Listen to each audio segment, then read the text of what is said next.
रिक्षा चालकाच्या मदतीसाठी धावले शिवसेना जिल्हा प्रमुख राम रघुवंशी।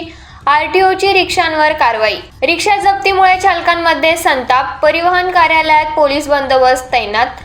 नंदुरबार येथे गॅस भरून वाहतूक करणाऱ्या 50 रिक्षा उपप्रादेशिक परिवहन विभागाने जप्त केल्याची कारवाई करण्यात आली आहे।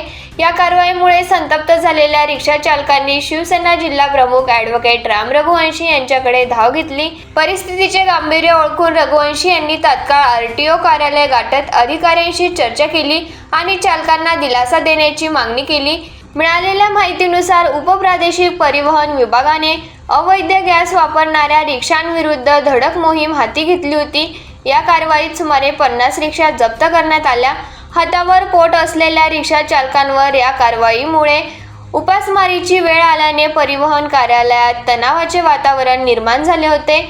खबरदारीचा उपाय म्हणून प्रशासनाकडून पोलीस बंदोबस्तही तैनात करण्यात आला होता। रिक्षा चालकांच्या भावना ऐकून घेतल्यानंतर शिवसेना जिल्हा प्रमुख ॲडव्होकेट राम रघुवंशी यांनी उपप्रादेशिक परिवहन अधिकारी उत्तमराव जाधव व इतर निरीक्षकांसोबत बैठक घेतली। जिल्ह्यात मोठे उद्योग नसल्याने अनेक तरुण रिक्षा चालवून कुटुंबाचा उदरनिर्वाह करतात। अशा कडक कारवाईमुळे त्यांच्यासमोर रोजगाराचा यक्ष प्रश्न उभा राहिला आहे। त्यामुळे माणुसकीच्या दृष्टिकोनातून दंड कमी करून रिक्षा सोडण्यात याव्यात, अशी भूमिका रघुवंशी यांनी मांडली।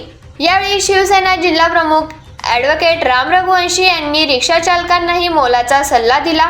गॅस भरून रिक्षा चालवणे कायद्याने गुन्हा असून यामुळे मोठी दुर्घटना घडू शकते। स्वतःचा आणि प्रवाशांच्या सुरक्षेसाठी आरटीओच्या नियमांचे पालन करा आणि आवश्यक कागदपत्रे सोबत ठेवा, असे आवाहन त्यांनी केले। या शिष्टमंडळात नगरसेवक रवींद्र पवार, पप्पू गिरासे, रिक्षा चालक संघटनेचे पदाधिकारी किरण गवळी यांच्यासह मोठ्या संख्येने रिक्षा चालक उपस्थित होते।